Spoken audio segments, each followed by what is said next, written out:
Imagine this. The most powerful man in the world, an emperor, steps into a sandy arena, not to watch, but to fight.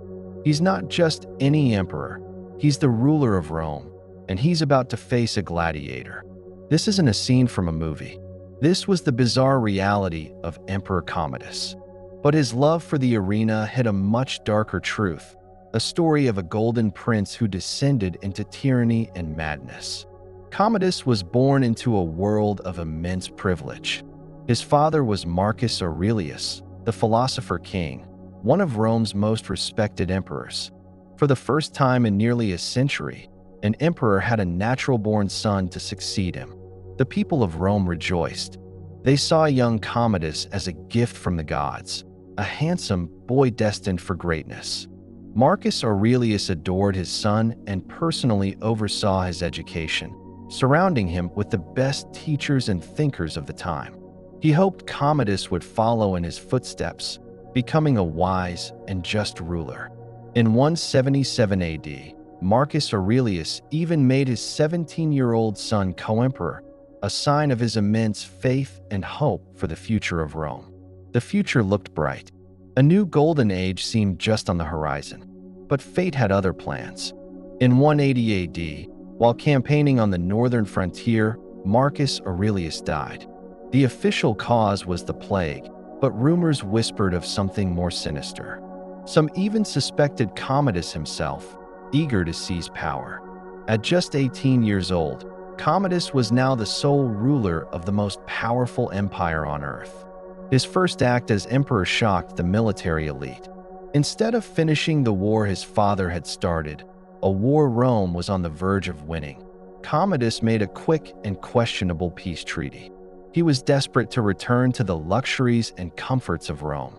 The old, experienced generals were furious, but the soldiers, weary of war, celebrated. They escorted their young emperor back to the capital in a grand procession. The people of Rome welcomed him with open arms, ready to embrace their new leader. Little did they know, the celebration would be short-lived. Once back in Rome, Commodus showed little interest in the tedious work of governing. He left the day-to-day running of the empire to his advisors, while he indulged in a life of unimaginable luxury and excess. His days were filled with lavish parties, chariot races, and wild hunts. He saw himself not as a servant of the state, but as a living god, a Roman Hercules. This delusion of grandeur began to grow, feeding a deep-seated narcissism that would soon spiral out of control. He demanded to be worshipped, erecting statues of himself dressed as Hercules all over the city. His behavior became increasingly erratic and unpredictable, and those around him started to worry. The Golden Prince was beginning to tarnish. The first serious threat to his rule came from within his own family. In 182 AD, his older sister, Lucilla, orchestrated a plot to assassinate him. She was resentful of the power held by Commodus's wife and felt her own status was diminished. The plan was simple. As Commodus entered a dark corridor to the theater, an assassin would leap out and stab him. The assassin lunged, shouting, "This is what the Senate sends you."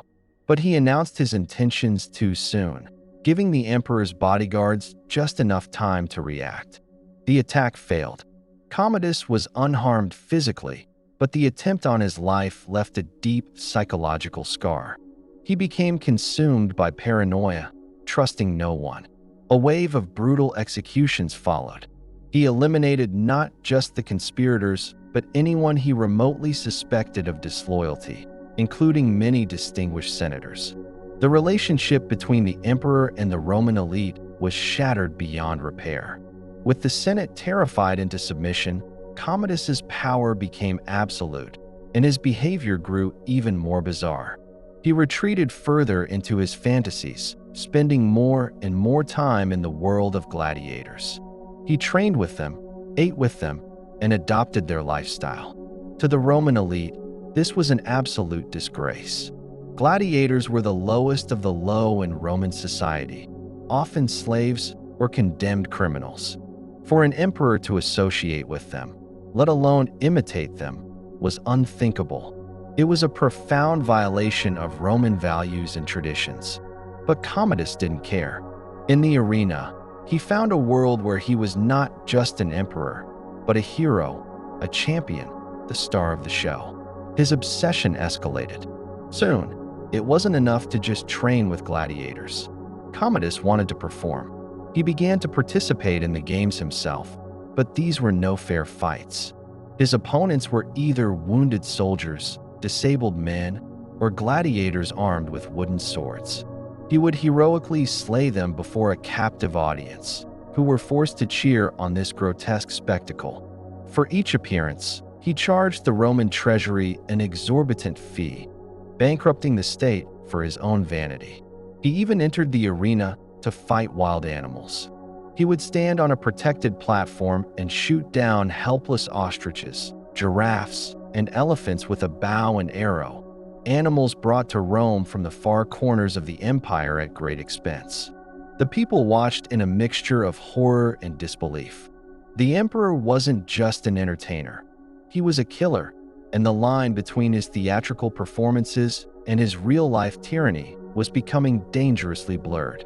The Roman historian Cassius Dio, an eyewitness to these events, wrote about the terror he and his fellow senators felt. They were forced to attend these games and chant praises for the emperor, all while trying to suppress their laughter at the absurdity of it all. Dio recalls chewing on laurel leaves from his wreath to stop himself from laughing out loud, knowing that even a smirk could mean a death sentence. Commodus, armed and on the arena floor, would sometimes brandish the severed head of an ostrich at the senator's section, a silent, terrifying threat of what he could do to them. Rome was living in a reign of terror, led by an emperor who was completely detached from reality. By 192 AD, Commodus's madness reached its peak. He declared himself the new Romulus, the mythical founder of Rome, and announced he would refound the city in his own name, calling it Colonia Commodiana. He also planned to start the new year on January 1st by marching from a gladiatorial school to the Senate, dressed as a gladiator, to assume his position as consul. This was the final straw. For the powerful figures in Rome, this was not just an embarrassment. It was a sacrilege that could not be tolerated.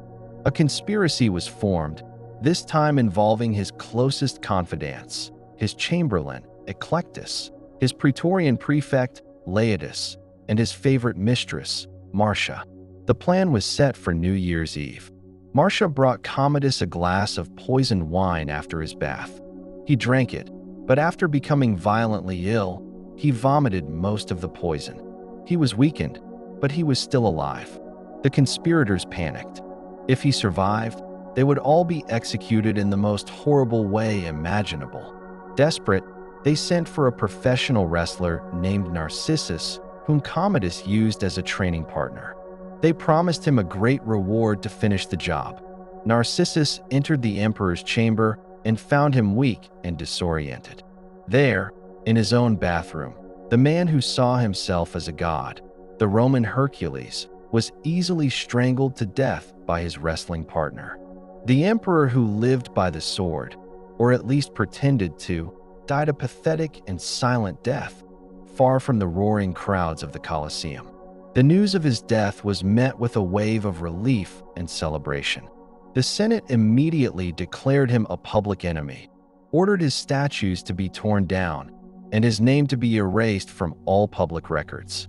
His 12-year reign, which had begun with so much hope, ended in disgrace. The death of Commodus plunged the Roman Empire into a period of chaos and civil war known as the Year of the Five Emperors, as multiple generals vied for the throne. The stability his father, Marcus Aurelius, had worked so hard to maintain was shattered.